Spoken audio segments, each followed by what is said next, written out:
Hello everyone, welcome to this particular video. In this particular video, we'll be discussing about strings in Python. As of now, we have seen strings is a data type inside Python.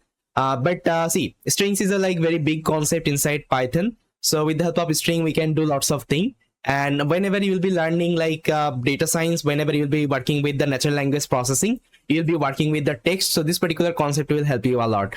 So in this particular video, we'll be deep diving into this particular string concept. We'll see different string operation, string slicing, string method, okay, string manipulation, everything we'll be learning in this particular video. So this is going to be one end-to-end discussion on the string concept inside Python. So make sure you are watching this particular video till the end. So let's get started with our video. So guys, as you can see, strings are nothing but it's a sequence of characters. Let's say my name is Bappy. So to write this particular Bappy word, I use some of the character, let's say B-A-P-P-Y, right? So this is called actually sequence of character. Okay, so whenever you are using sequence of character, this is called strings inside Python. So here I have given a definition. You can see in Python especially strings are the sequence of Unicode character. So why it is Unicode character? See, it is different from other programming language. In other programming language, they use something called ASCII character. If you have learned C, C++, I think you know what is ASCII character, right? But they're using something called Unicode character, because in the memory representation, this particular Unicode character can store more character altogether, right? So if you want to learn more about this particular Unicode, so there is a beautiful Python documentation. You can check this particular documentation and you can read it. Okay, they have written one amazing topic on top of this particular Unicode. You can read about it. So if you just search over Google Unicode Python documentation, you will get this particular actually documentation link. You can open up and you can read about this particular Unicode. So guys, you can see in this particular string concept, so these are the topic actually we'll be covering one by one. You can see, first of all, we'll be learning how to create a string. Then we'll be seeing accessing the string, okay, through the index. Then we'll be learning adding the character to the strings, editing the strings, how to delete the strings.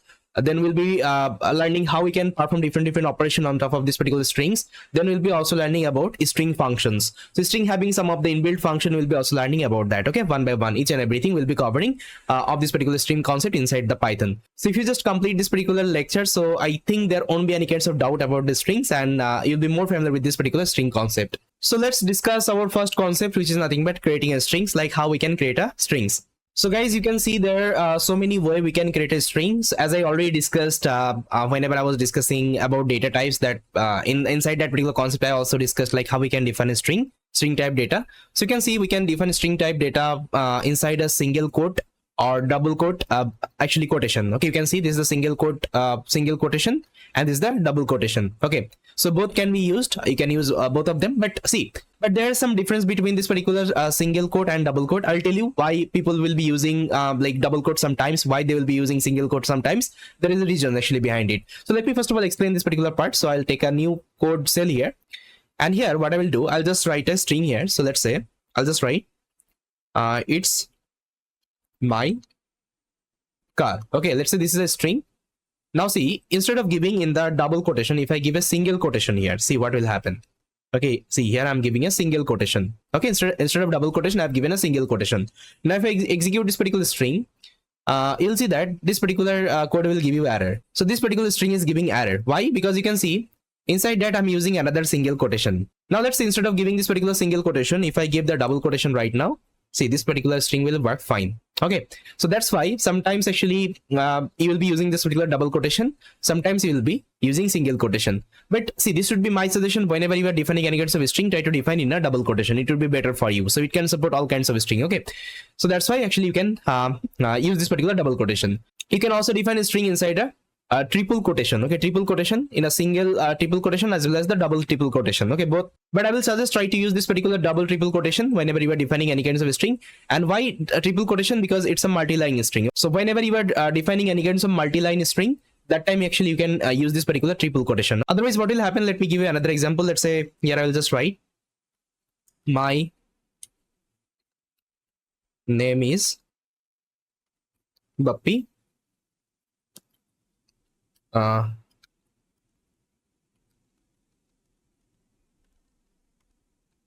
am teaching Python. So let's say this is a multi-line string. Okay, I'm defining. Now if I execute this particular program, you'll see that it will throw you error. because you can see here you have written a new line. Okay, so if you are having this kinds of multi-line string, what you can do, you can use triple quotation. Okay, triple quotation you can use to define this particular string. Now see, if I give triple quotation, now if I execute, it will work fine. Okay, it will work fine. So that's why try to use this particular triple quotation whenever you are having multi-line string. Okay, so you can also use this particular string method to define the string. Okay, let's say this is one string I'm having in a single quotation hello. Now if I'm using this particular string method, now see, if I execute this particular program, it will also convert this particular text to a string. Okay, that's how also you can use. But we don't use this particular like method. See, we use this particular method whenever we want to do the type casting operation. Let's say if there is any other type data. Let's say we are having a data type. Let's say a is equal to, let's say 23. Okay, now I want to convert this particular 23 to a string. So what I can do, I can use this particular str method that time. Okay, str method, inside that if I pass my a, now see, it will convert to string. Okay, that time actually we'll be using this particular method. Okay, but whenever we are defining any kinds of string, whenever we're creating any kinds of string, we'll be following these are the approach. Okay, I think this part is clear. So guys, I hope this particular part is clear, like how we can create a strings. There are different ways actually we can define the string. Now the next concept we'll be discussing about accessing the string through index. See, whenever I'm talking about this particular accessing a string, that means here you can access substring from a string. Let's say you are having a string, you can access some part of that particular string, okay, through the index. So let's say here I'm having one string, let's say a is equal to, or let's say s is equal to. So here I will just write welcome to Python. So let's say this is a string, okay, I'm having. Whenever you write any kinds of string, by default Python will assign some of the index number here. Okay, how? Let me just write down one by one. So Python will assign this kinds of string. So this particular w will consider as 0, then e would be considered as 1, then 2, then 3, 4, 5, 6, then this space would be considered as 7, 8, 9, then it would be 10, and so on. Okay, so that's how actually it will assign this particular index, okay, with this particular string. Okay, and we can easily use this particular index to take out this particular character, or let's say word from this particular entire string. Okay, how? Let me just show you. Now let's see, if I want to take this particular w out. Okay, if I want to take this particular w out, what I can do? What is the w index? You can see it's 0. Okay, now if I just mention 0 here, see, w will come out. Okay, w will come out. I can easily access this particular w. You can also use print function to print this particular statement. See, w it is showing, right? Now let's say I want to access this particular e. So now what is the index of e? It's 1. Now I can give 1 here. See, I can easily take this particular e. Now let's say I want to access this particular p. Now guys, please pause this particular video and comment like what would be the index number here. So let me show you. If I want to access this particular p, so this would be the index. You can see 0, 1, 2, 3, 4, 5, 6, 7, 8, 9, 10, 11. So if you give 11 here, it will access this particular p. Okay, now see. Now if I give, let's say 50 here, now what would be the output? If I give 50 here, what would be the output? See, if I execute this particular program, it will throw me error. It will tell in string index out of range. It is telling 50 index is not there. So whatever string you have defined, it is less than actually 50 index. Okay, 50 is not there. That's why it's out of range. Okay, so that's why you always need to take care about the length of this particular string. Okay, if you want to check the length of a string, how we can do it? You can check this, you can use this particular length function. Inside that, you can give a string. Okay, it will give you the length. So you can see the total length size of this particular string is 17, but here I have given 15.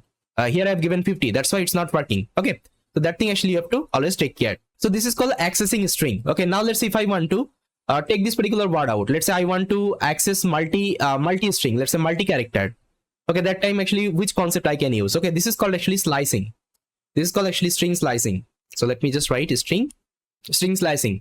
But before discussing this particular string slicing, first of all, I want to tell you two more concepts. See, the string access actually you have applied here. Okay, the string access you have applied here. This is called actually positive accessing. Okay, positive access, because here you can see I'm giving the positive index. Okay, every time positive index. Okay, I can also access this particular character with the help of negative index as well. Let me show you. First of all, let me clear the board. See, if I want to access this particular string through negative, so let me just comment here. Now we'll be learning about negative indexing, or I can also mention negative indexing. See, whenever you are talking about negative indexing, that means it will start the indexing from the last. Okay, that means the index will look like that: -1, -2, -3, -4, -5, and so on. So it will go this direction. Okay, but previously you can see it was going in the positive indexing, it was going this direction. Okay, whenever you were going right direction, you are using positive. Okay, positive indexing. Okay, positive indexing. And whenever you are going actually left direction, you are using something called negative indexing. Okay, negative indexing. This is the idea. And whenever you are using negative indexing, you have to use this particular minus symbol. Okay, minus symbol everywhere. Now let me show you one example. So let me first of all clear. Let's say if I want to access this particular n in the positive index, what I have to write? I have to write 16 here. I think you remember. Just count. You will see that it will be 16 number index. Now see, if I print it, you will see this particular n. But with the help of negative indexing, I can easily access this particular n. Okay, how? So instead of giving the positive index, I'll give -1, because you can see -1 will assign here. Okay, I already told you, if you are using negative index, -1 will assign here, then -2, 3, 4, and so on. So you can see n is present at the index of -1. Now if I execute this particular code, see, n would be accessed. Okay, that means I can access this particular n. Now let's see, if I want to access this particular o, I'll just write -2. Okay, I'll just write -2. See, o will print it. Okay, so that's how actually with the help of this particular negative index, you can easily also access the let's say character, okay, from the last position. Okay, from the last position of a string. You can use either use the positive indexing, I can use the negative indexing. It's up to you. Someone will prefer the positive indexing, someone will prefer the negative indexing. Okay, that's the idea. Now I'll be discussing about the string slicing. Let's say if I want to access multi-string, okay, multi-string from a string, how we can do it. Okay, so for this actually we can use this particular string slicing approach. So let's say I'll copy the same example, and here I'll just paste it. Okay, let's say this is my string. Now let's say I want to take this particular welcome. Okay, welcome word from this particular string. So how we can do it? So I'll be using the similar concept. I'll just write print s. I'll use this particular square bracket, and now see, first of all, try to count the index. Let's say w is starting from 0. Okay, w is starting from 0, and it is ending 0, 1, 2, 3, 4, 5, 6. Okay, it is ending 6. Now see, if I give 6 here, so what will happen? If I give 6 here, what will happen? See, it will print till welcome. Okay, e is not coming. Why? Because I already told you in Python, last number would be always excluded. Okay, that's why you need to take one additional number. Okay, you need to take one additional number. You have to take 7 here. Now if I say 7, now see, this particular e would be also printed, because last index would be always excluded in Python. So that's why you have to take one number extra here. Okay, that's the idea. If you're taking 7, that means it will go till 6. If you're taking 8, it will go till 7. Okay, that is the idea. Now you can see I can easily extract this particular welcome word from this particular entire string. This is called string slicing. And how to slice? So this is the syntax to slice. Okay, you have to use this particular clone symbol, and before the clone, whatever actually index value you are giving, this is called lower index, and whatever index you are giving, okay, after that it is called upper index, and this is also called range. You are giving a range parameter here. I think you remember in loop also we learned this particular concept. In the range function, I was to define this particular range parameter. Okay, like what would be the value you want to generate. Okay, so this is called range parameter. So this is my lower range, this is my upper range. Now let's say I want to extract this particular Python. Okay, I want to extract this particular Python, so I can easily do it. I'll copy this particular statement and just try to count the index. You can see 0, 1, 2, 3, 4, 5, 6, 7, 8, 9, 10, 11. So from 11, my P is starting, and it is going till 16. Now see, whenever I'm giving 16, n is not coming, because I already told you we have to give one additional number. Yeah, now actually n will come. Okay, that's the idea. Now here you can also slice like that. Let's say whenever I'm writing print, let's say if I'm giving this particular statement, I'll just write 0, this particular clone, and I'm not writing anything. I'm not giving this particular upper range. Okay, I'm not giving this particular upper range. So what will happen? See, if I execute this particular program, you'll see that all this string would be printed. Okay, welcome to Python. Why? Because you can see it is starting from 0. And here you haven't given anything. That means you haven't mentioned that particular upper range. That means it will consider till end. Whenever you are not giving anything, it will consider till end. Okay, it will automatically consider that particular number. Let's say you want to print till the end of this particular string. Okay, so that's why everything would be printed. Now let's say if I give 1 here. If I give 1 here, now if I execute this particular program, you will see that now it will start from here. You can see it will start from this particular 1 index. So 0, 1. Okay, from 1 actually it will print everything. So you can also skip this particular part. You can also skip this particular actually upper range. Okay, still it will work. So similar wise, you can also skip this particular lower range as well. Let's say if I'm not giving anything in the lower range, and let's say in the upper range I'm giving, let's say 4. What will happen? See, it will print this particular. So let me copy that particular string again.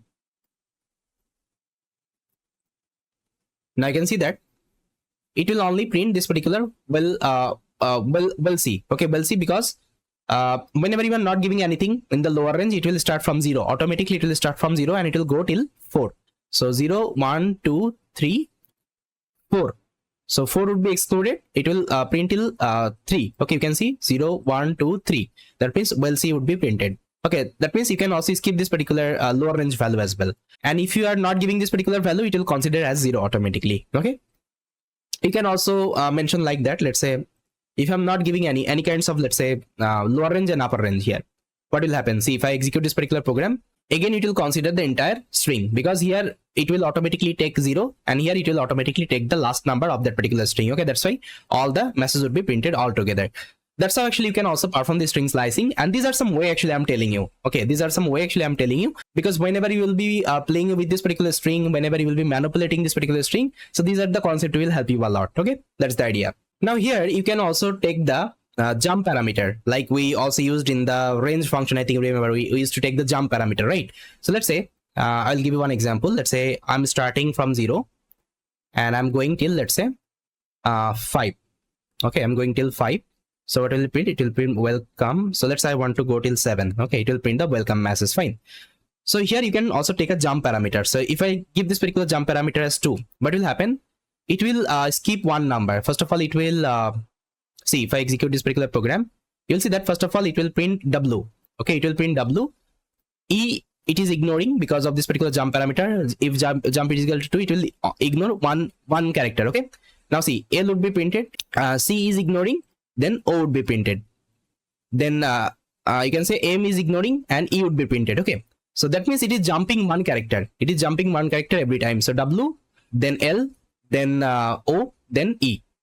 This is called jump parameter. So if I give 3, so it will jump 2 character. Okay. Now you can see it will jump 2 character. First of all, it will print W, 2 character will jump, then C, then again 2 character will jump, then E. I hope this part is clear. The same actually jump parameter used to use in the range function. Here also you can use this particular jump parameter. Now you can give any kinds of parameter here and you can play with this particular string. Okay, this particular concept would be more clear. Now let me tell you another amazing thing inside string slicing. So let's say I want to extract. Let me just write down this particular statement. So let's say I want to extract 1 to 7. Okay, 1 to 7. So it will give me L come. Okay, ELCOM come. Okay, now let's say I want to print this particular like a string in a reverse way. Okay, how I can do it? I can easily do it. So I'll be using this particular statement that time. I'll just write. Now in this particular parameter you have to give -1. Okay, here you have to give -1 because here I have to print this particular statement in a reverse way. Okay, I want to print this particular string in a reverse way, and whenever you are giving reverse way, that means you have to use minus indexing. That's why here you are giving -1. That means I want to print everything in a reverse way. Now see, if I execute this particular program, see, there is no output because see, whenever you are working with reverse, okay, whenever you are working with reverse, that means minus indexing, make sure always the first range would be higher than your lower. Okay, so here you have to do the opposite of it. So here 7 will come and here 1 will come. That means your lower range should be higher and higher range should be lower whenever you are working with negative index that time. Now see, if I execute this particular program, so see, whenever I execute this particular program, this particular string would be reversed. Okay, you can see, first of all, E will come, then M, then O, then C, then L, then E. E is not coming because here I have to give 0 because I told you last number would be excluded. That's why you have to increase the number. Okay, now you can see E is also coming. So that's actually I can easily do the reverse operation. Okay, I can easily do the reverse operation if I want to perform this particular reverse string operation. So here I have to take this particular minus indexing that time, and whenever I'm defining this particular range, so first parameter would be high and the second parameter would be low. Always try to remember, this is the hack to remember this particular concept. Okay, so whenever you are working with negative index, always remember your lower range should be higher and higher range should be lower. Now you can ask me, instead of giving -1, if I give -2, what will happen? See, if I give -2, see, it will do the reverse operation only, but it will skip one number. That means it will jump one number. Now you can see, first of all, it is skipping E, it is printing M, then it is skipping 0, it is jumping 0, it is printing C, and then it is printing L, and it is printing E. That's how actually it will jump. Okay, it will jump one character. If you give -3, it will jump 2 character. Okay, that's how actually it will be working. I hope this part is clear. Now, if you're thinking, let's say I want to reverse this particular entire string, instead of doing the slicing, I want to reverse this particular entire string. So how we can do it? You can easily do it. So for this, you can use this particular statement. So you don't need to give anything here. Okay, so this is like very famous piece of code. People will be using whenever they want to perform any reverse string operation. That time people will be using. Okay. Now see, if I execute this particular program, now see, this particular string would be reversed. First of all, N will come, then O, then H, then T. Okay, and so on. So here you are not giving anything. Lower you are not giving anything, higher you are not giving anything. Okay, that means you are telling the entire string. Okay, the entire string 0 to 16, I want to perform the reverse operation. So you can see the reverse operation. Fine. Now if you are giving, let's say -2, that means it will jump one character. It will jump one character. If you give 3, it will jump 2 character. That's how it will be working. So we have seen like how we can perform this particular slicing operation with the help of positive indexing. We can also perform the same thing with the help of negative indexing as well. So let me show you some of the example.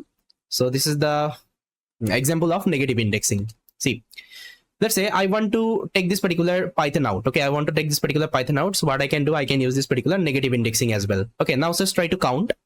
You can see if I want to take the Python out, so I will if I'm using negative index, that means I need to count from the last. That means it would be -1, -2, -3, -4, -5, -6. That means it will start from -6. Okay, it will start from -6. I don't need to take the jump parameter as of now. Then I want to go till -1. So if I give -1, now if I print this particular statement, you will see that Python would be printed. Okay, N is not getting printed because here you have to give 0, because last number would be excluded always, right? Now see, okay, you have to give. See, if you are giving -0, it won't be working because last index is always -1. So you don't need to give anything. You can keep this particular part empty.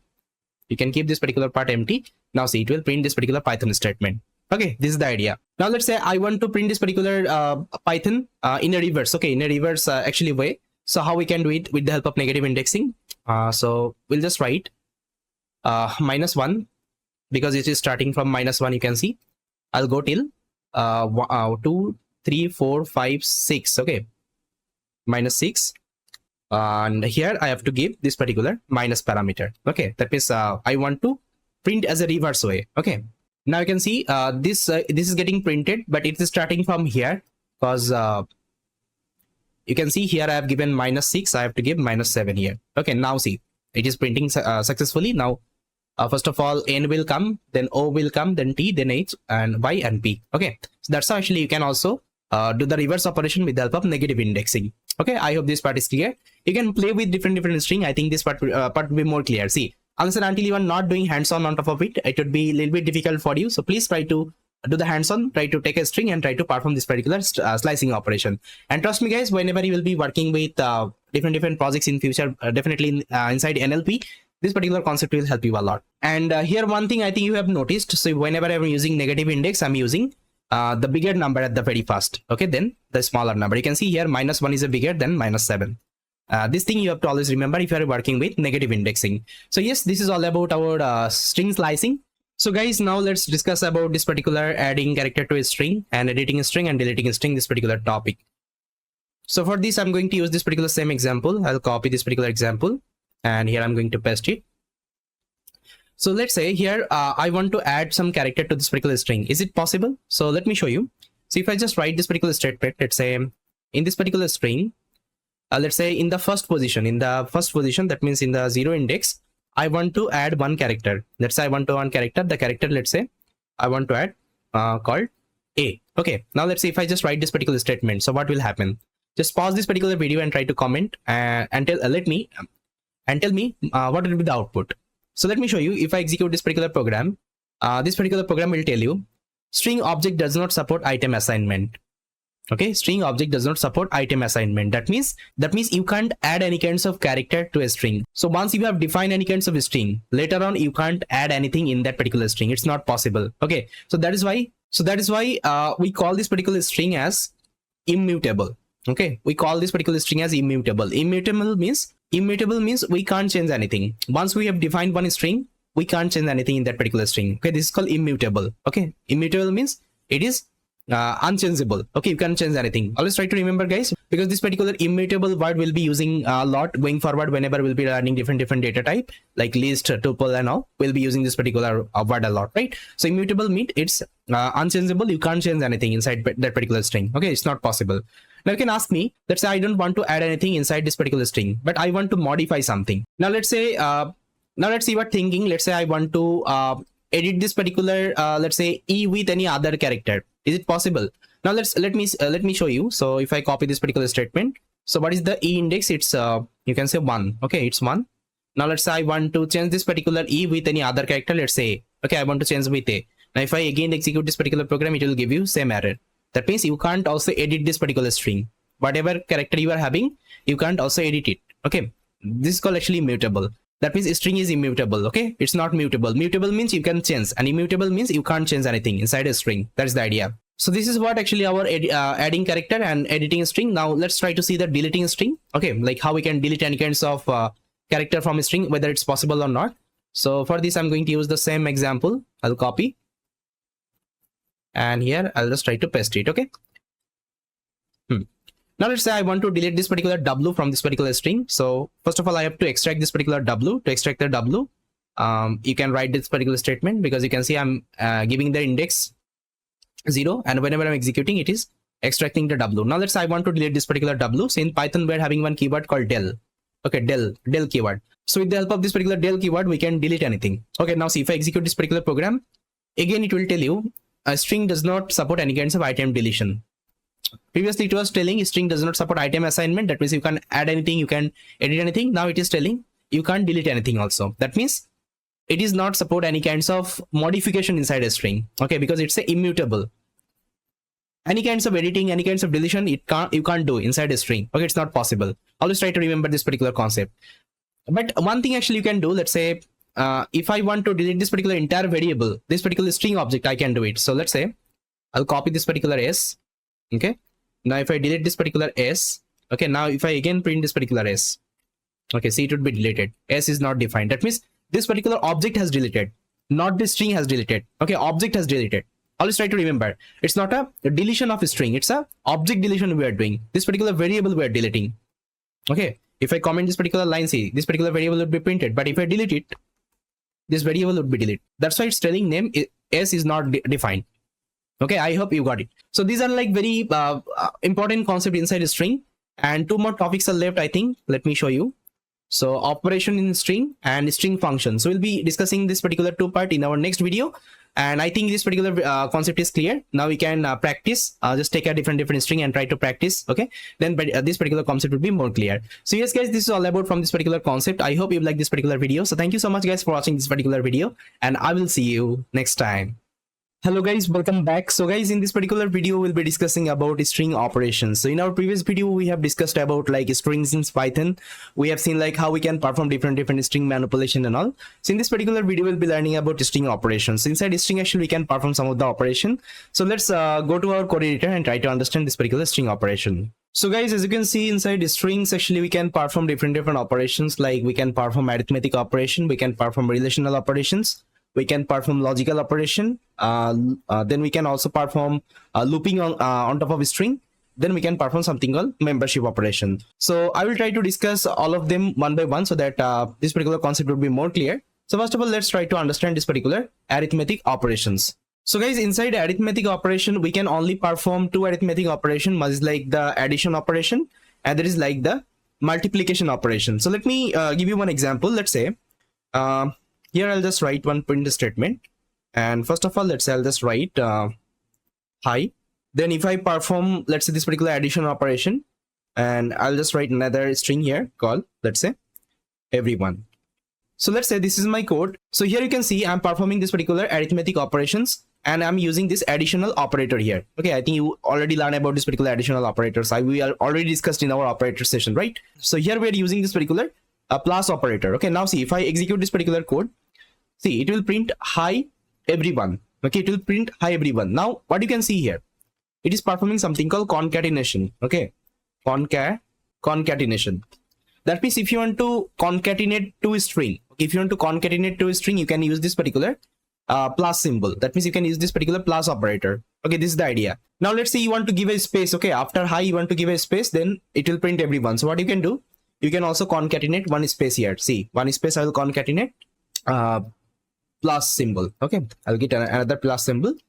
Now if I execute this particular program, now I'll see that hi, then space, this particular space, then everyone. That means we are doing the concatenating, okay, everywhere. So now you can see I'm using 3 string. So this is 1 string, this is 2 string, and this is 3 string, and it is being concatenated, okay, with the help of this particular plus operator. So this is the use of this particular plus operator inside arithmetic operations. Okay, now we can perform another actually operations, which is nothing but multiplication operations. Let me show you this particular operation as well. Let's say if I just write hi, okay, hi, and I'll just use this particular multiplication operator, and I'll do 5. Okay, let's say if I just write 5 here.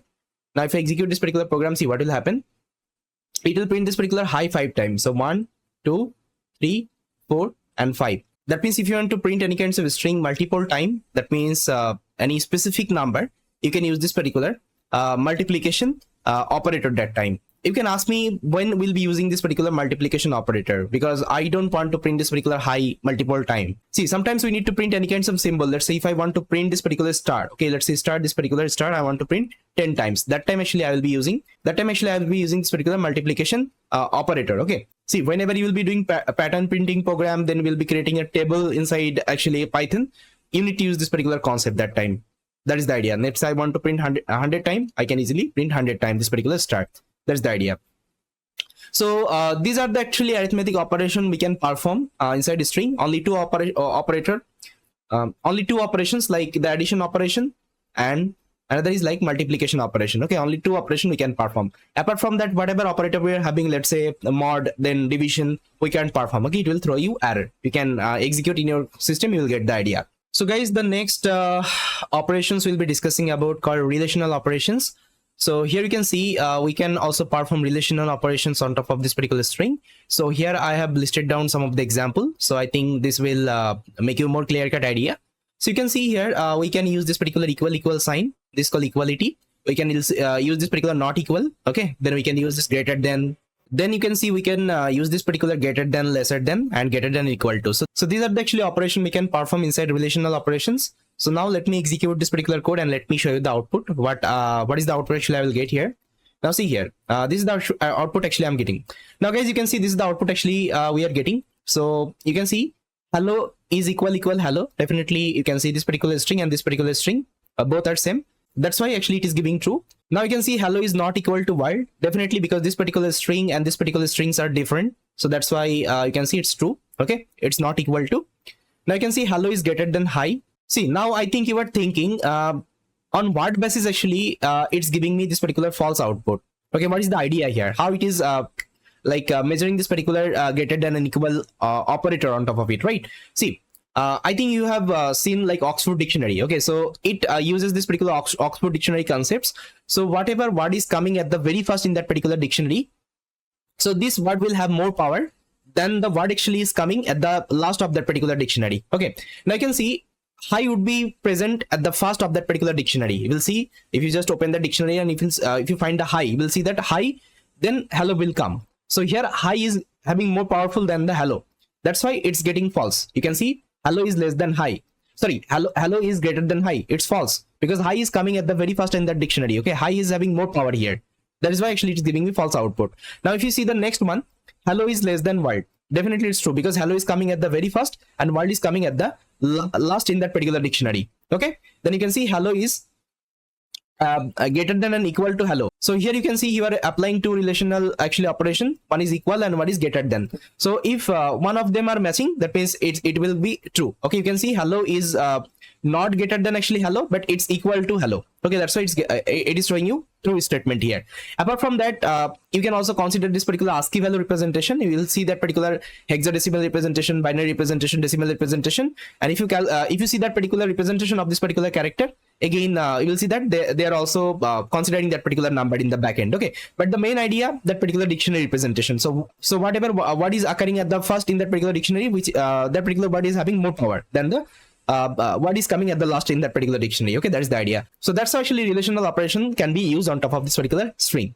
Now guys, the next operations we'll be discussing about the logical operations. I think you remember inside logical operations we used to perform and or not. Okay, these are the operations we used to perform.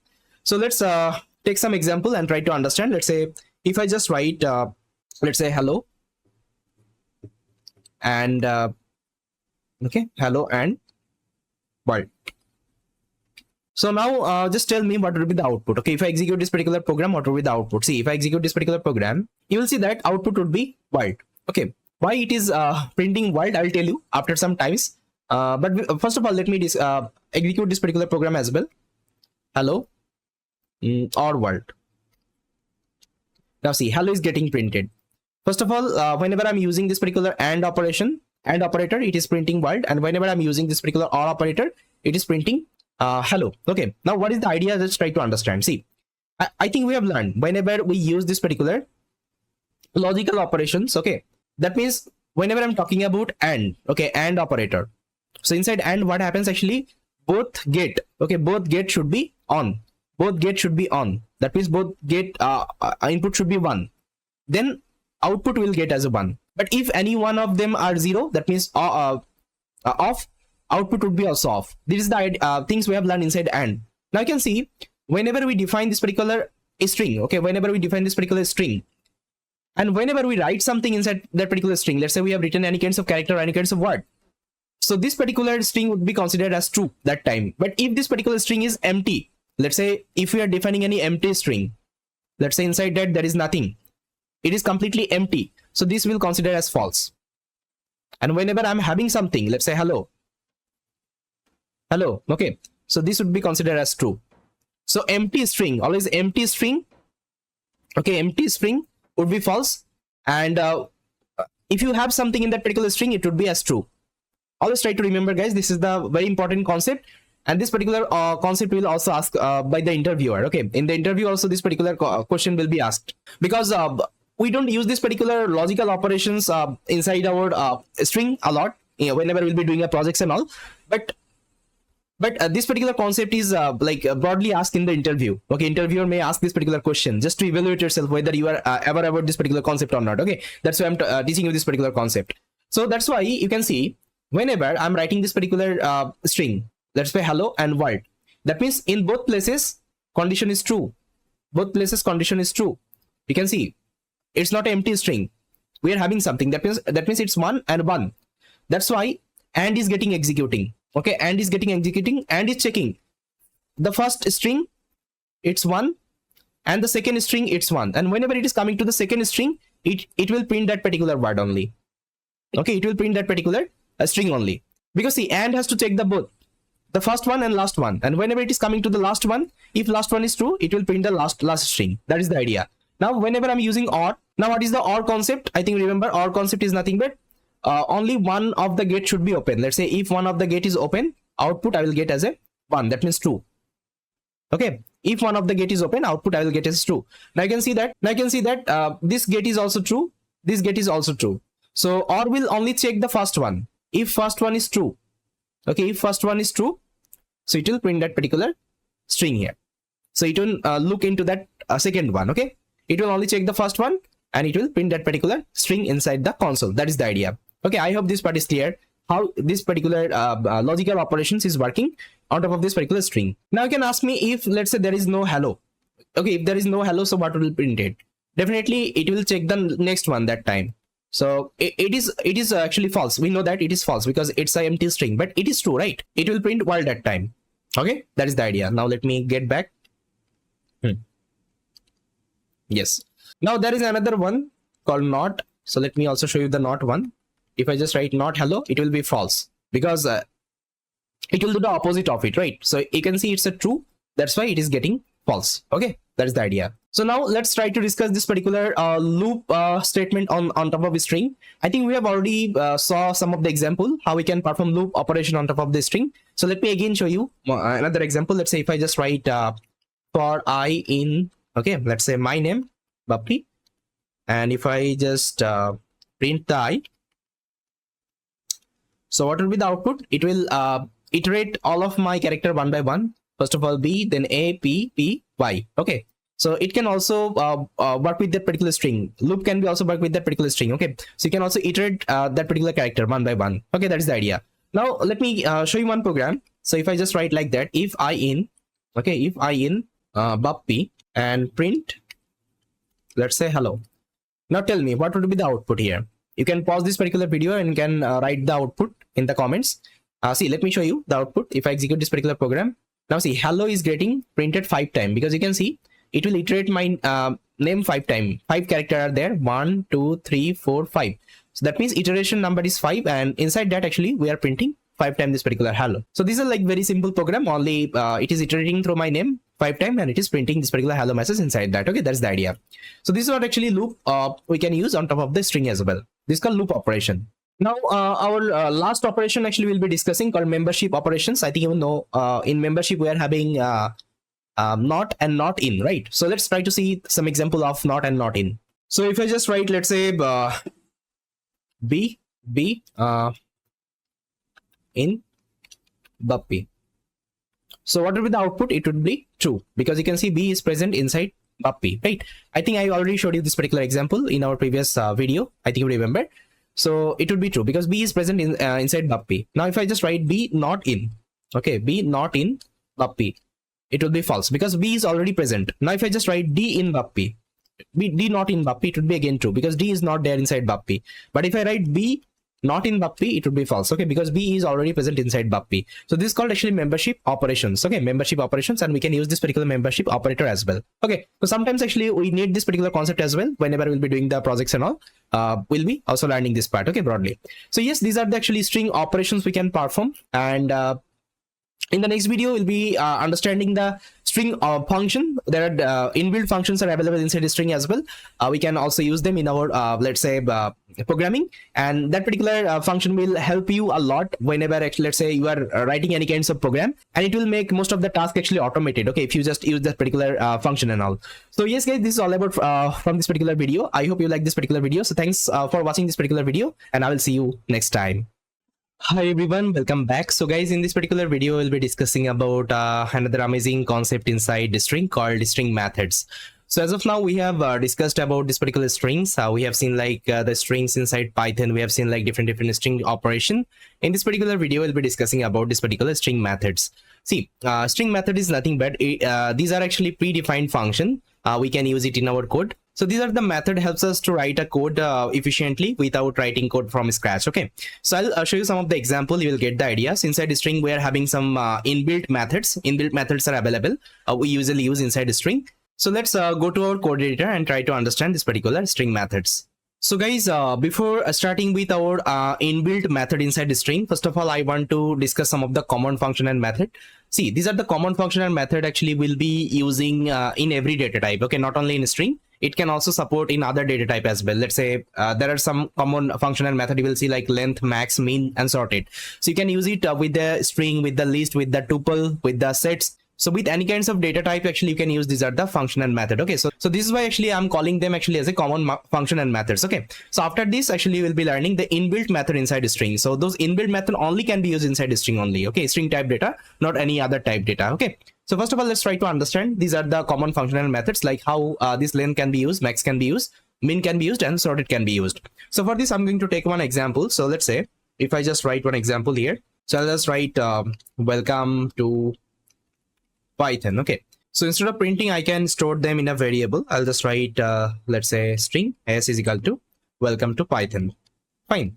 Now see, if I want to check the length of this particular string, so how to do it? So we can use this particular length function. Okay, for this, so I'll just write this particular length function. Inside that, I'll pass this particular string. Now see, if I execute this particular statement, you'll see that this particular length is 17. So if you just count this particular length of this particular string, you'll see that it would be 17. Now, if you want to check what is the maximum character in this particular string, so for this, you can use this particular max function. So inside max, if I give this particular string, now if I execute, see, y character is like max character here.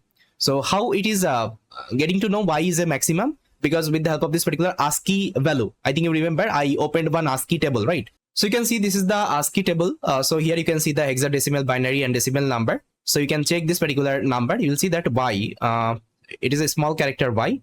It is having actually 121. Okay, this particular number. Now, if you find out all the character actually like ASCII number, you will see that y is maximum here. Okay, y is the maximum here. That is why actually y is coming here. Fine. Now there is another one called min. So min will give you the minimum character. Okay, minimum character present inside that particular string. See, minimum character is the space. So this particular space is having minimum ASCII value. If you just check this particular space here, I think space is somewhere there. Now you can see space is there. You can see it's 32. Okay, 32. That's why it is coming. That's why it is telling you this is the minimum one. Okay, in this particular string.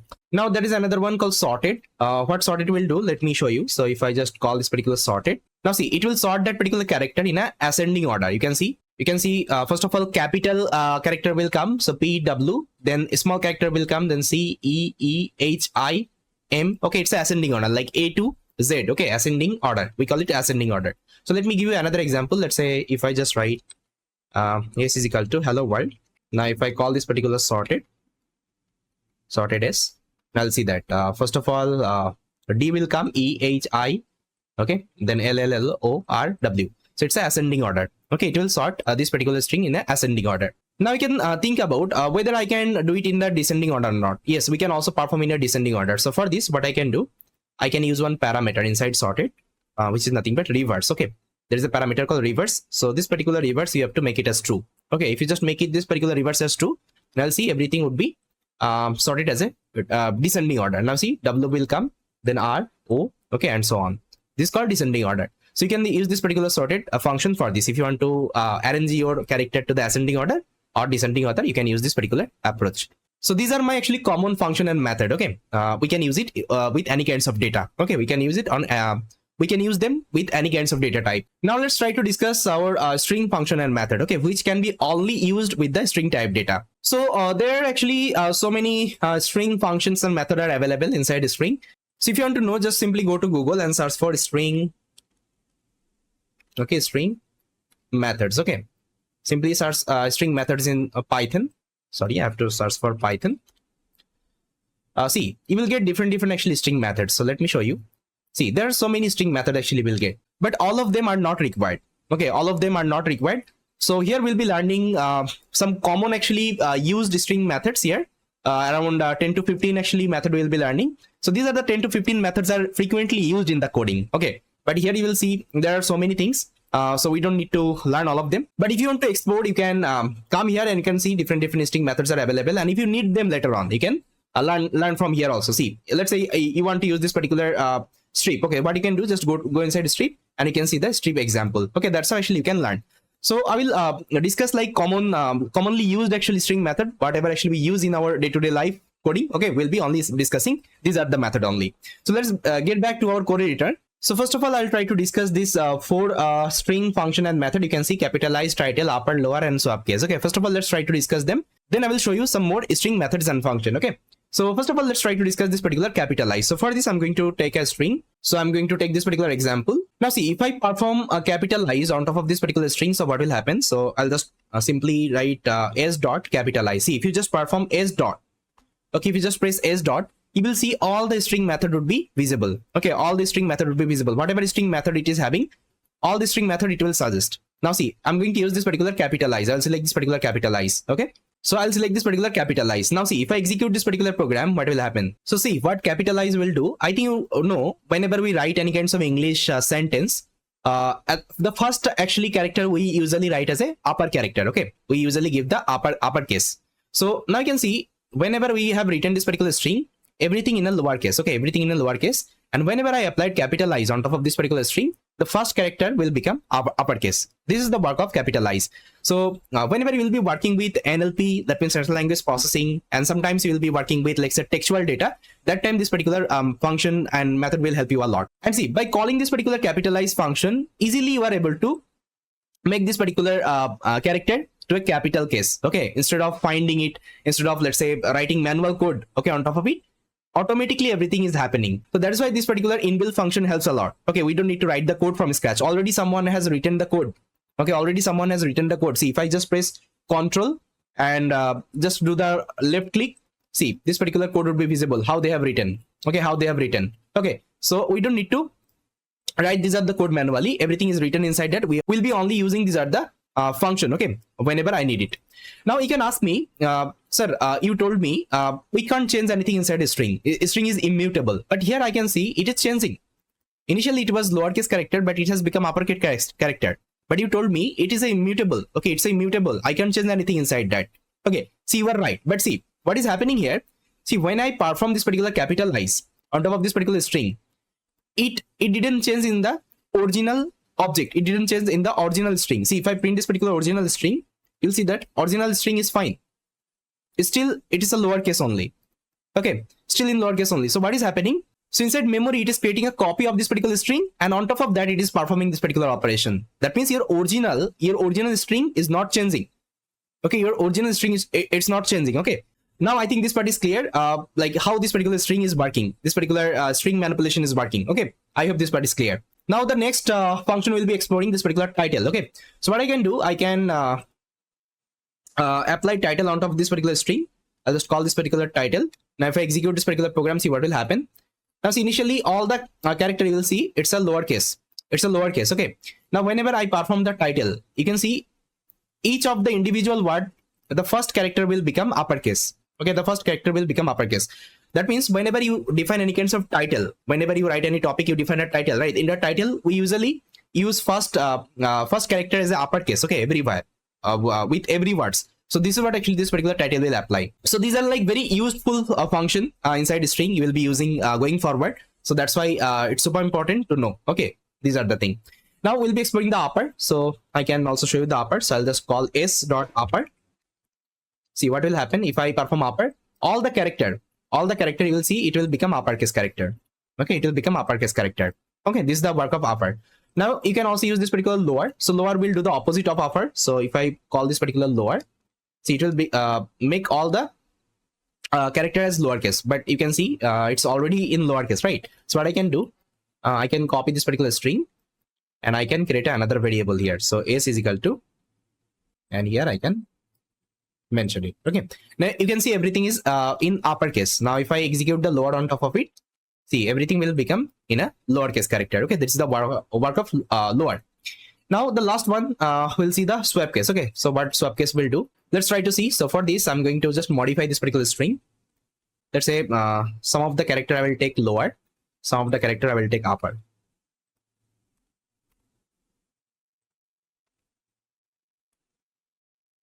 I think I can only take this particular welcome. Now see, if I perform this particular swap case,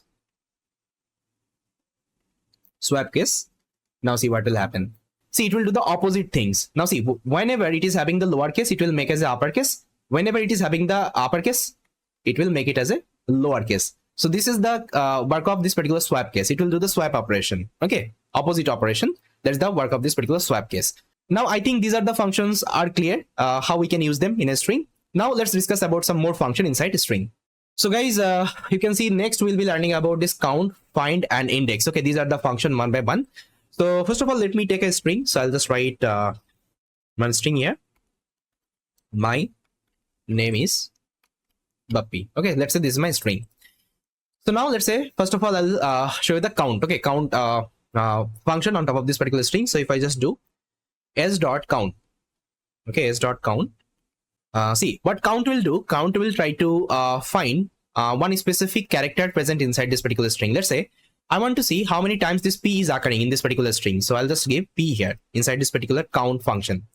I'll just give this particular p here. Now see, if I execute this particular program, it will tell 2 times. You can see in this particular entire string, P is coming only 2 times. Now you can also check with other character. Let's say I'll give N. I think N is coming only 1 time. So that's how actually you can use this particular count function. Let's say if you want to count any character, okay, in a string, like how many times it is present, that time you can use this particular count function. So it's like very simple function you can use. Now similar wise, we're having another function called find. So let's see the find example as well. So I'll just write s.find. See, if this particular A is present in this particular string, it will give you the index number of that particular A.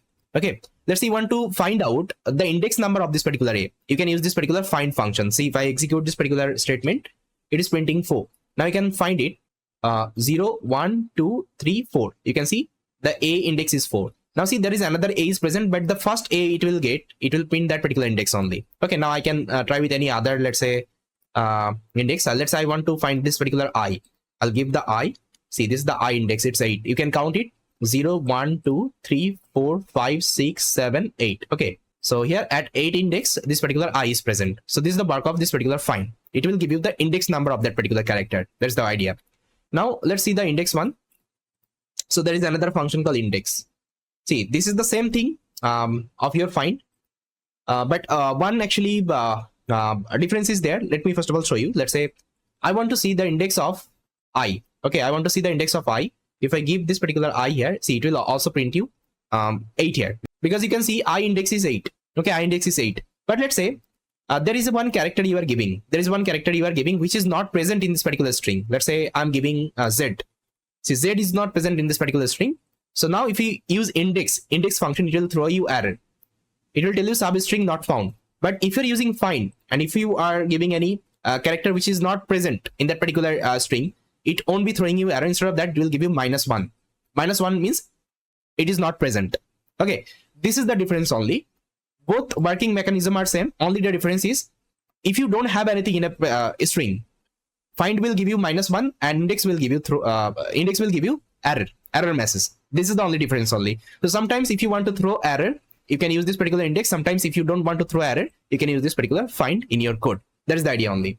Now let's try to see two more function inside a string called Endswith and Startswith. Okay, so for this I'm going to take this particular same example, and here I'm going to paste it.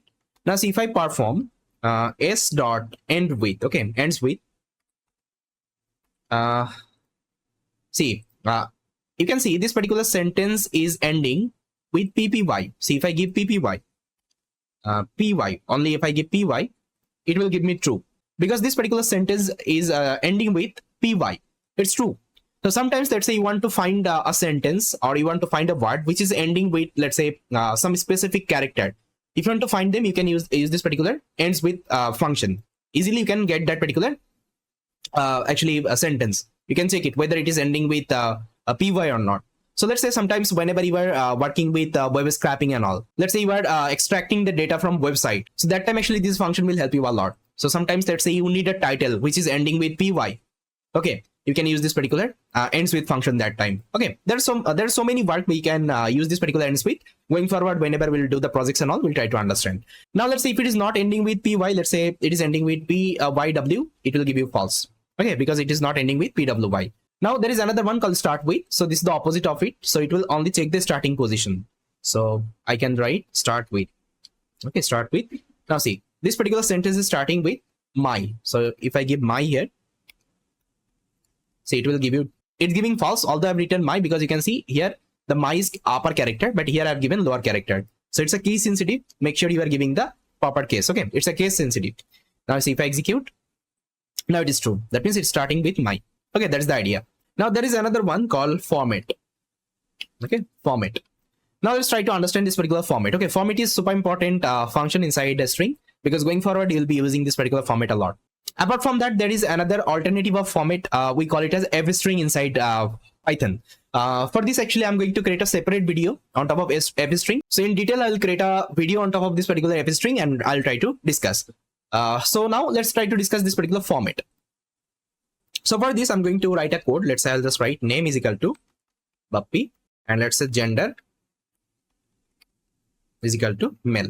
Now here I'm going to write a string s is equal to, let's say I'll just write my name is dash. Okay, I'll give this particular bracket, I am a dash. Okay, I'll give this particular bracket again. So this particular bracket name is curly bracket. Okay, we have to use this particular curly bracket. If you're using format, if you're using this particular format function, you have to use this particular curly bracket, otherwise it won't be working. So here what you can see, I have written a string, but inside that, instead of writing this particular name, I have taken this particular curly bracket. So you can see my name is dash, I've taken a curly bracket, and I am a dash. Okay, here it should be I am a. Okay, I am a dash. Again, I have taken a curly bracket.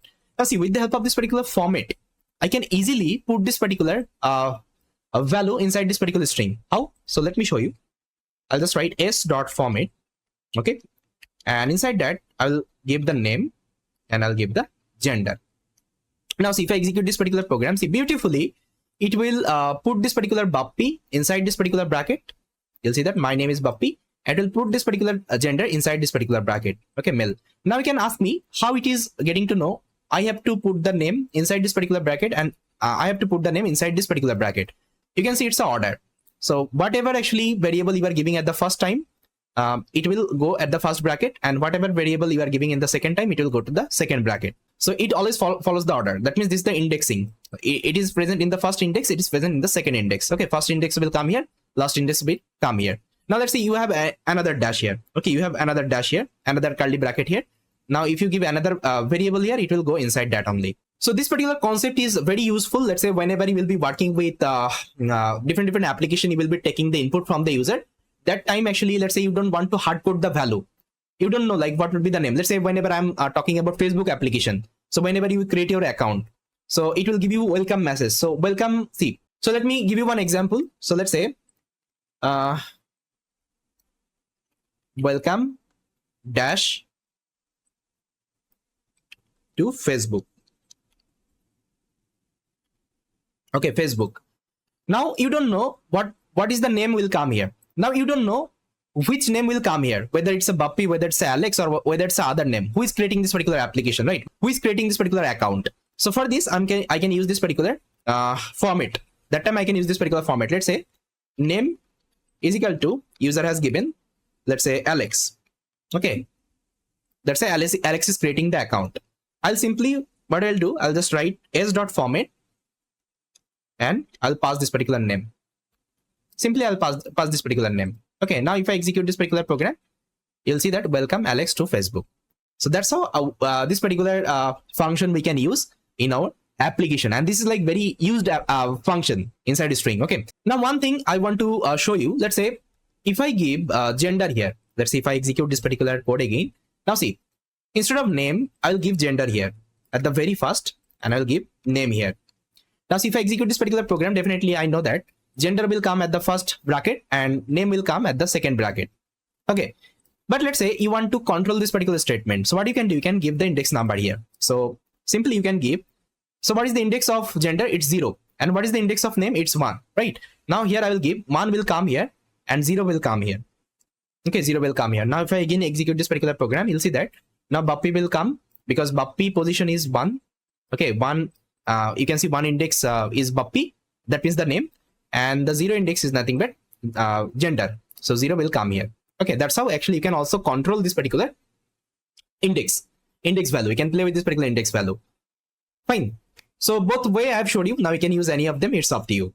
So guys, apart from that, we are having some more function inside a string. You can see we are having is num, then is alpha, is digit, is identifier. Let's try to discuss all of them one by one. So first of all, I'll just define a string here. I'll just name it as, let's say, Bappy. Bappy 1, 2, 3. Let's say this is my string. Fine. Now see, if I perform this particular function is all num. Okay, so if I just write is all num. So the full form of this particular function is alphabetic and number. Now you can see that in this particular string, it is also having alphabetic and number. Okay, both it is present. That means it will check is alphabetic and number or not, this particular string. Now here you can see, yes, this particular string contains alphabetics and numbers both. Now if I execute this particular program, it will give you true. Now let's see if I give any kinds of symbol. Let's say I'll give this particular adder symbol. Now a special symbol has come. Now it is not matching this particular function statement. Okay, it's not matching this particular function statement. It will give you false that time. So if you want to check whether your string is alphabetic and number or not, that time you can use this particular function. Okay, is al num. Now there is another one called is alpha. So I'll copy this particular string and I'll only keep the alpha parameter. Okay, alphabetic parameter. Now if I just do is alpha, okay, is alpha, I think, yeah, is alpha. Now it will give me true, because you can see all the character is alphabetic. Okay, that's why it's giving 2. Now if I give any kinds of, let's say, digit here, it will give me false that time. Okay, I hope you got it. Now there is another one called is digit. This is the opposite of alphabetic, so it will only look for the digit that time. So let's say if I give this particular string, I'll call this particular is digit. It will give me false because it also contains the character. Now if I remove the character, let's say if I remove the character and only digit is there, that time it will give you true. Fine, I hope you got it. Now there is another one called identifier.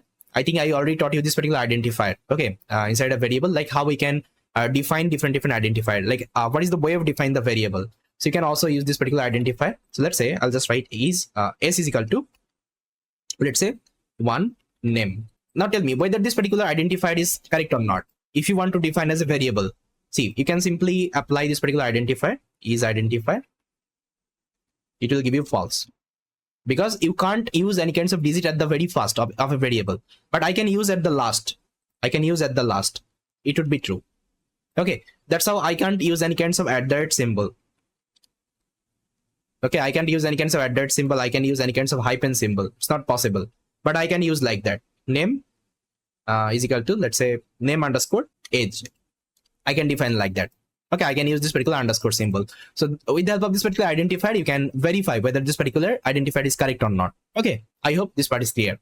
Now let's try to see 2 more function called split and join. So for this, I'm going to again take a, let's say, string. I'll just write my name is Buppy. Okay, let's say this is my string. Now let's say I want to separate out these are the word individually. Let's say my will be there, name would be there, is would be there, Buppy would be there, and it will present inside a list. I already told you I will teach you this particular list in detail. As of now, try to consider list is a data structure. Okay, list is a data structure. It's a data type. So if I want to take this particular word individually, I can use this particular split method on top of it. So I'll just write is split. Okay, is split. Now see, if I execute this particular program, see, now you'll see that it will give you all the word individually. So my will come here, then comma, then name, then comma, is, and Buppy. And the data structure actually I'm getting, the data type I'm getting, it's a list type data. Let me show you. If you check the type, you check the type of this particular output, it's a list. List is a data type or it's a data structure. I'll also discuss this part, okay, in detail. You can ask me how this particular split is working.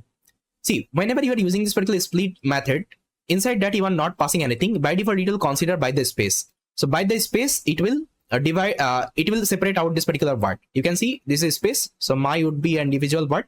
Okay, then name, then again space, then is, and Buppy. You can see with the help of space, actually it will do the split operation. Now let's say I am having one sentence like that. Let's say my comma name comma is comma Buppy, like that. There is no space. Now how we can perform the split and how we can separate out these are the word. So for this, you have to pass this particular comma inside this particular split. Now we are mentioning by the comma, just try to split. By the comma, just try to split this particular sentence. Now you'll see that again you will get the same output. Now similar wise, with other symbol as well, you can do. Let's say instead of let's say comma, we are having @ everywhere. We are having @ Same things we can perform. Now instead of comma, I have to give the @ sign. Okay, @ symbol. Now see, I'll get the same output. I hope this part is clear. Now you can consider any of the, let's say, symbol here, any of the space, any of the comma and all, any of the symbol you can consider here. Only you just need to pass inside this particular split. Split will automatically figure out this particular symbol and it will try to do the split with respect to that only. Now let's say there is a condition. You are having a list of the word. Let's say I'll just write, I'll take a variable called words. Let's say I'm having list of the words. Now what you want to do? Let's say you want to join all the words and you want to make a string. Okay, you want to make a string or you want to make a sentence. For this, you can use this particular join method. Okay, so how to use this particular join method? So simply just take a variable empty string Okay, I'll take a empty string. Let's say there is nothing. And simply what I will do, I'll just write s.join. Okay, s.join. And inside that, I'll pass this particular word, list of the word. And if I print this particular s right now, okay, if I print this particular s right now, see, it's not printing anything because I have to also store inside this particular s variable. Now I think it should work. Now see, it is joining. Okay, it is joining everything. First of all, it is taking my, then it is taking name, is, and Bappi. Okay, it is joining everything. Now you can see there is no space. Okay, now if you want to take a space, so what you have to do whenever you are defining this particular empty string, try to take a space here. Okay, now see, it will give you a space here. Okay, that's how actually you can join. If you have a list of the word and if you want to join them, you can join with the help of this particular join function. Now you can ask me, I want to give a hyphen here. Is it possible or not? Yes, it is also possible. So that time what you have to do, you have to give hyphen here. Okay, inside this particular empty string you have to give hyphen. Now if I execute this particular program, see, all of the space will be filled with the hyphen. Okay, that's how we can give any kinds of symbol. Let's say I want to give a dollar sign. Okay, see, it will become dollar sign. Okay, I hope this part is clear, all of you. So next, two more function actually we'll be learning inside a string called replace and strip. Let's try to see the example of replace and strip. So for this, I'm going to take a variable. I'm going to take a string. I'm going to just write my name is Bappi. Okay, let's say this is my string. Now let's say I want to change this particular Bappi with any other name. Okay, for this I can use this particular replace. So what you can do, just write s.replace, and instead of Bappi, okay, instead of Bappi, I want to replace with any other name. I'll give, let's say, Alex. Okay, I'll give Alex. So this replace takes two parameter. Okay, one is the word actually you want to change, and another one, the new word actually you want to assign. Okay, now if I execute this particular program, you'll see that now it will become my name is Alex. Fine, I hope it is clear. Now you can change any of the word. Let's say you want to change this particular name with any other word, you can also do it. Okay, you can try by yourself. Now let's try to discuss the strip. So what is this particular strip? Let's say sometimes in a string we will have some empty space. Let me show you. Let's say this is my string, and let's say I'm having some empty space here. Okay, I'm having some empty space, but I don't want this particular empty space. See, if I print this particular s, okay, if I print this particular s, see, there would be empty space, but empty space won't be visible. If you want to check this, so you can use this particular length function. Inside that, just give the s. I'll see it will become 23. But if I remove this particular empty space, okay, if I remove this particular empty space, see, actual length would be 16. But whenever you are giving empty space, it is also counting that particular length. Okay, it is also counting that particular length. Let me show you. If I execute this particular program again, 23. That's I don't want to use this particular empty space, so I can use this particular strip method for this. I'll take a cell here. I'll just write s.strip. So strip, what strip will do, it will try to remove that particular empty space. See, empty space has been removed. Okay, empty space has been removed. Now if I again store this particular variable, now if I again check the length, you'll see that it will become 16. So with the help of strip, actually you can remove any kinds of empty space, okay, inside a string. So this particular strip function is most used in an application building. Let's say whenever you are creating any kinds of application, let's say you are creating a Facebook application, definitely whenever user will give the email address or password, whenever they are giving any kinds of space, so you have to remove that particular space. Okay, otherwise again it will create an issue. Okay, whenever you will try to do the logging operation and all. So yes, these are some actually inbuilt functions or method inside actually string. I hope you got it, everything. I have given so many examples. Now apart from that, actually there are some more actually inbuilt function you will get, like let's say rfind is there, rjust is there. If you want to learn them, simply open it up and try to see the example. Okay, you will see the example of it. So this should be your task, guys. Just try to explore some more string method. Apart from that, whatever actually you are having in that particular website, and try to execute in your code editor. Okay, I think that's how actually we'll be doing the self-exploration. But these are actually very common used, very most used actually function inside a programming. So with that, guys, this is all from my side. So thank you guys for watching this particular video, and I will see you next time. Hi everyone, welcome back. So guys, in this particular video we'll be discussing about one very interesting concept inside Python called f-string. So this is like very small topic, but this particular topic is super important. Whenever you will be, let's say, implementing any kinds of projects, you will be writing your code, right? So this particular concept will help you a lot. So I'll tell you what is this particular f-string. So for this, actually, let's go to our code editor and try to understand this particular f-string. So guys, I'm inside my code editor. I think you remember I was discussing one function called format. Whenever I was discussing like string method, I think you remember. So we used to use that particular format function to insert any kinds of variable inside a string. I think you remember. So let me give you another example. Let's say I am having one string. Let's say the string is s is equal to, I'll just write my name is Bappy and I am a male. Now let's say I want to insert this particular name and this particular gender separately. Instead of hard coding this particular, let's say, word, I want to insert it later on. So for this, what I can do, I think you remember, I can use this particular curly bracket. Okay, I can use this particular curly bracket. So wherever actually you want to insert any kinds of variable, any kinds of value, you can use this particular curly bracket. And now what I can do, we can define two variable. Let's say name is equal to Bappy and gender is equal to male. Now what I have to do, I think you remember, we can use this particular format function. So I'll just write format, and inside that I'll pass my name as well as the gender. Okay, now if I execute this particular program, now see, if I execute this particular program, I'll just write Python 22 f string. It won't be printing anything because I also need to print it. I can print it. Now I can execute this particular code. Now you'll see this particular output would be visible. Now you can see my name is Bappy and I'm ML.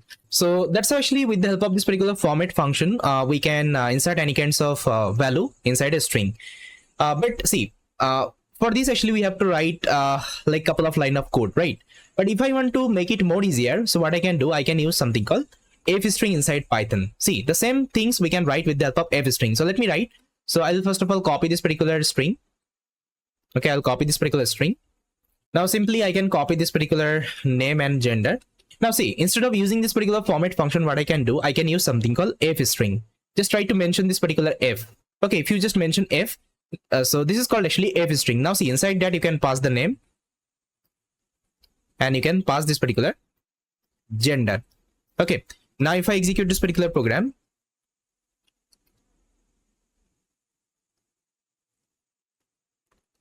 see, I'll get the same output. So previously, to use this particular format function, I used to write like couple of line of code, but if I'm using this particular f string, okay, so everything I can write in just one line. So here I don't need to use any kinds of function, because see, inside function actually you have to give this particular variable in an order. Okay, in an order actually manner. Otherwise, it will print randomly. I think I already discussed this part, right? But whenever I'm defining f string, it's like more easy to define. So here I don't need to follow any kinds of order. I can directly pass this particular variable name. Whatever value I want to insert in that particular string, I can directly define that particular variable name. I don't need to take any kinds of function here. I don't need to follow any kinds of order here. So this is called f string. So either you can follow this particular format approach, either you can follow this particular f string approach. Okay, it's up to you. Personally, I prefer this particular f string whenever I want to insert anything inside a string, but it's up to you again. Whatever you like, whichever method actually you like, you can use that particular approach, fine. So this is actually very small topic inside Python, and I just wanted to let you know because this particular concept will be using a lot going forward. So that's why I thought let's create this particular video separately. So yes, this is all about this particular f string. With that, guys, thank you so much guys for watching this particular video, and I will see you next time. Hi everyone, welcome to this particular video. So guys, so far we have learned about like strings in Python. We have seen like string operations, then we have seen like string methods. So many things we have seen inside strings. So now in this particular video we'll be doing some of the exercise of this particular string, so that this particular concept will be more clear, okay, in your mind. So here I have listed down some of the exercise you can see.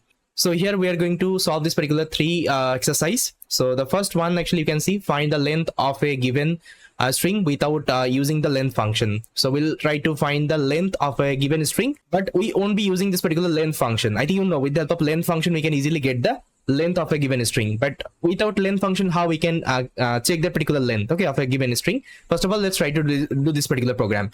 So what you can do, you can pause this particular video, and if you can solve, these are the problem, so you can solve it and you can give me the solution in the comment. Otherwise you can watch that particular video and you can try to solve with me, okay. But I will suggest first of all try to attempt by yourself. If you are not able to do that time, you can watch this particular recording. Otherwise you can solve by yourself, okay, it's up to you. So first of all, let's try to solve the first one. So here you can see find the length of a given string without using the length function. So user will give a string here. Let's say I will take an input from the user. So s is equal to, let's say, input. So here I will just give a message, enter. string. Fine. So this is the input. So now what I have to do, I'll just write a for loop. So for I in s, and I'm going to print this particular I. Now see what will happen if I execute this particular code. Now it is asking for the string. So here I can give a string. Let's say I will give Bappy. So Bappy is a string. Now if I press enter, see it will iterate through my name. Okay, that means it will iterate through all the character of my name. You can see first of all B will come, then A, P, P, Y. Okay, now I can use this particular logic to calculate the length of this particular string. So how I can do? So let's say I'll take a variable called counter. Counter is equal to, first of all I will assign as 0. Now simply inside this particular for loop, every time I'll just increase this particular counter. Okay, every time I'll just try to increase this particular counter. So what will happen? First of all, inside this particular I, B will come and it will increase this particular counter. Okay, that means counter would be 1. That means it will count 1 character. Now A will come, it will again increase this particular counter, then it will become 2. That means 2 characters come. Okay, then P, it will again increase the counter. 3 will now counter value would be 3. That means 3 character is there. That's how so on. Okay, so how many character actually present in your string? That many of time actually this particular counter value will increase. Okay, now if I execute this particular program, but before that I will just first of all comment this particular print statement, and outside of this particular for loop I'll just print this particular counter value. Now if I execute this particular program, now if I again give a string, let's say Bappy, my name. Now if I hit enter, see the length of the Bappy is 5. Now if you want to make this particular print statement beautiful, like more readable, what you can do, you can use f string. So I can use f string, and inside that I can write you entered s, that means my input. Okay, whatever input I have given, the length of the string is, here I'll give the counter. So here you can use this particular f string to write this particular statement. You can also use format function. It will also work. So with the help of that, you can easily format this particular string. Now see, if I again execute this particular program, now I'll just write my name is Bappy. Okay, so this is my string. If I execute, now see, you entered my name is Bappy, and the length of the string is 16. So we are able to successfully complete this particular program, and it is working fine. So this was like very simple program. Now let's try to solve the next one. Extract the username from a given email. Let's say if my email is, like say Bappy, let's say if my email is bappy@gmail.com. So I just need to extract the username from this particular email. So what is the username? You can see this is the username, Bappy. Okay, Bappy is the username. Now let's say there is another mail, let's say bappyahmed@gmail.com. So Bappy Ahmed is the username. So I have to write a program. It will automatically extract this particular username, okay, from an email address. So how we can write this particular program? So again, what I will do, I'll just take an input from the user. Let's say email is equal to input, enter your email address. Okay, so this is the input I'm going to take from the user. Now see, if I print this particular email and if I execute the program, let's say I'll give bappy@gmail.com.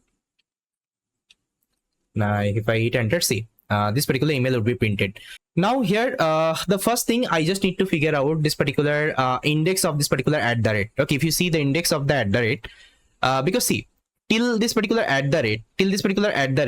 the name actually I'm getting, this is my username. So what I have to do, I have to first of all find out this particular index of this particular @. So for this, what I can do, I think you remember, we can use this particular index method, okay, inside a string. So I'll just write email, okay, email dot index, and inside that I'm going to mention this particular @ symbol. Okay, so it is going to give me that particular index of this particular @ symbol.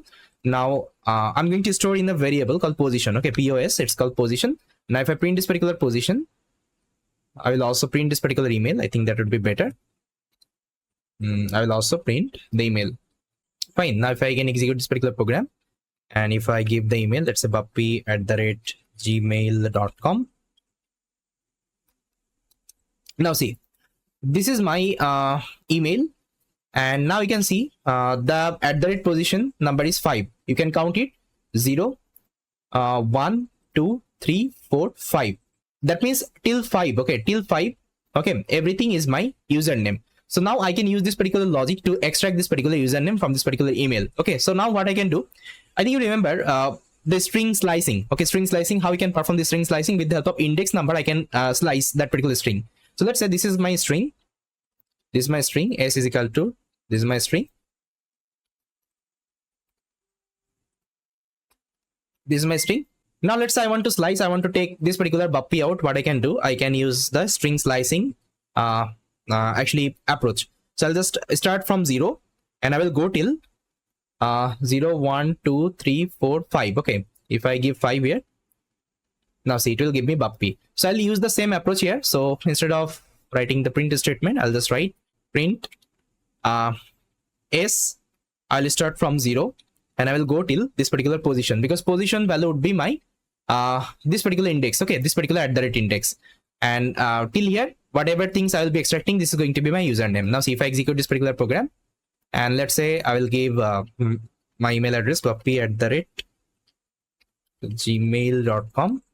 Now see, if I execute, now see, puppy would be extracted. Now you can give any other email also. Let's say I'll give puppyahmed@gmail.com. Okay, see, sorry, it would be email. Yeah, now if I execute this particular program, now let's say if I give puppyahmed@gmail.com. okay, if I hit enter, it's telling s is not defined. Okay, sorry, it should be email. Okay, it should be email. My bad, I was using my previous s actually. So it should be email. Now if I execute, now if I give puppyahmed@gmail.com, now see, puppyahmed would be extracted. So you can use this particular code to extract your username from an email. So again, it was another easy problem statement we solved. Now the next problem statement actually will be solving, called this one, palindrome. Okay, so what is palindrome? You can see, write a program that check whether a given string is a palindrome or not.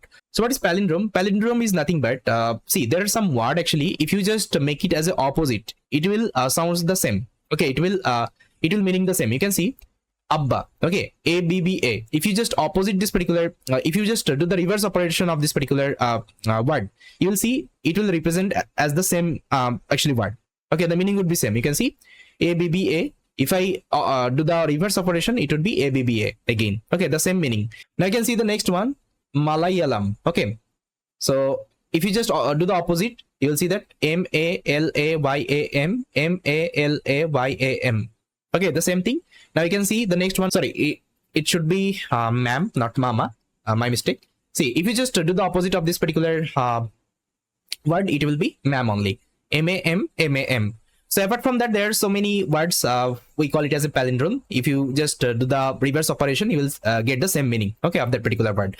Now I have to write a program. It will check that particular word is a palindrome or not. That means if you just do the reverse operation of that particular, let's say word, it will meaning the same, right? So this is called actually palindrome or not. And this is like very important question also in interview. Interview also you may get this kinds of question, whether this particular word is palindrome or not. You have to write a program. Okay. Now how we can write this particular program? See. First of all, we'll just try to divide this particular word in a two part. Actually, you can see. So let me give you an example. Let's say I will take the first word. So here I'll take the first word. Let's say Abba. Okay, this is my word.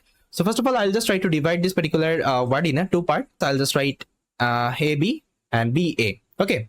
So let's say it has become two chunks. Now what I will do, I'll just try to check this particular character one by one. So I'll take this particular character and I will check with the last one whether it's matching or not. If it is matching, then I'll take the next one and I'll check with the last one. Okay, that's how we'll be doing the comparison. And if this particular comparison is missing, that means this particular word is a palindrome word. So for this, let's write a code. So I'll just try to remove this particular statement. Yeah.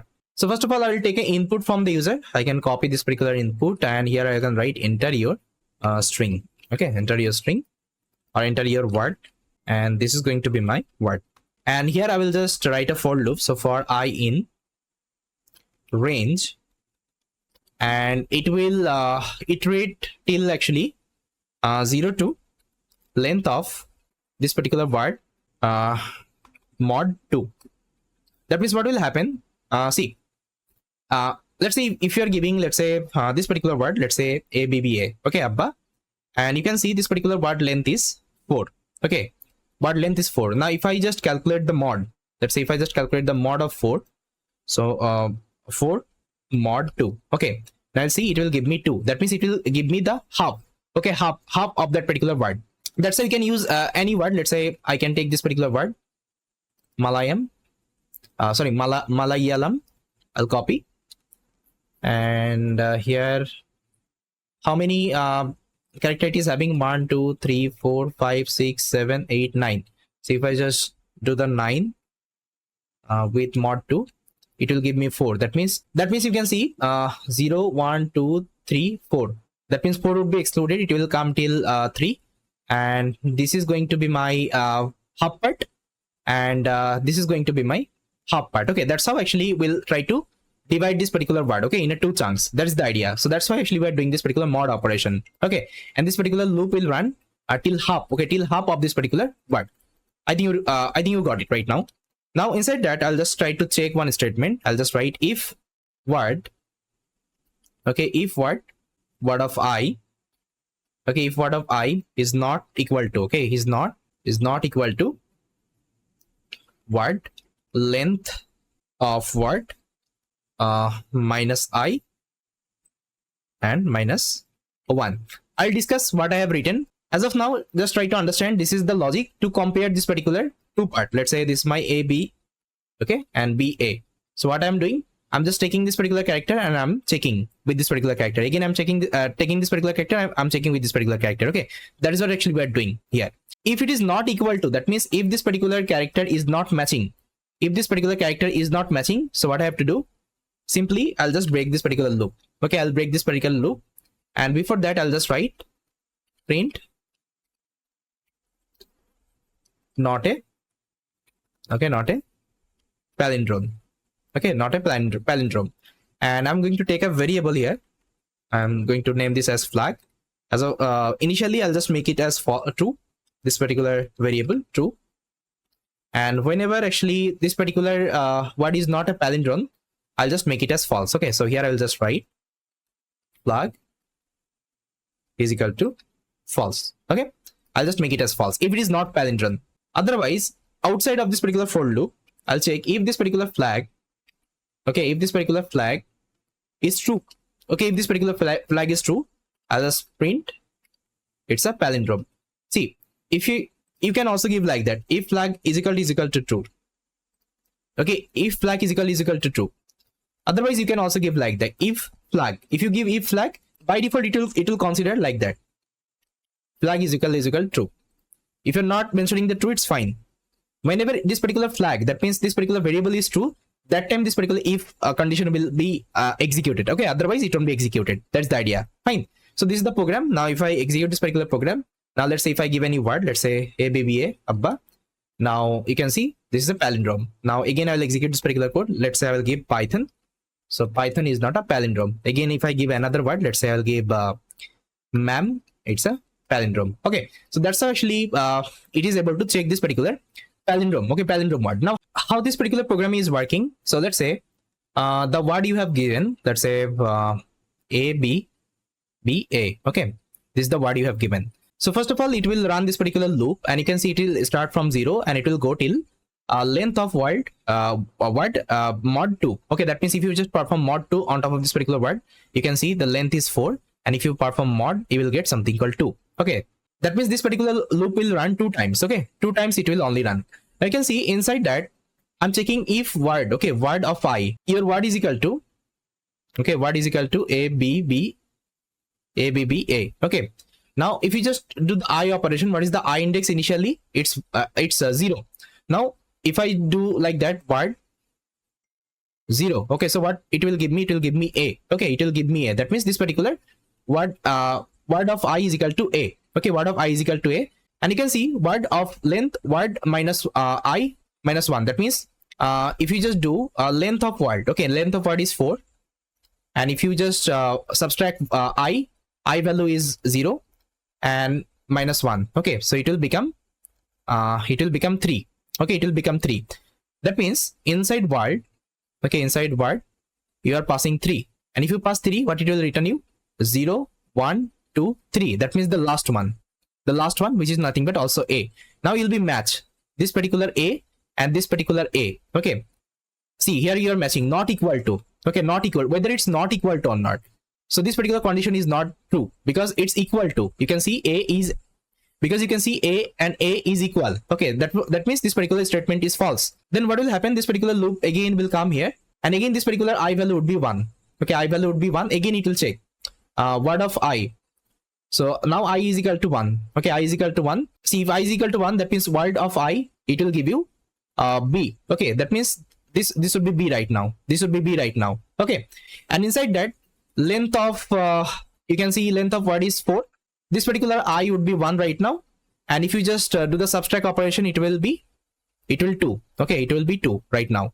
And if you just see the 2 of word 0 1 2, that means this particular B. Okay, that means this particular B. Now see, this particular B and this particular B, it will compare whether it's equal or not. That means not equal, again this particular statement would be false.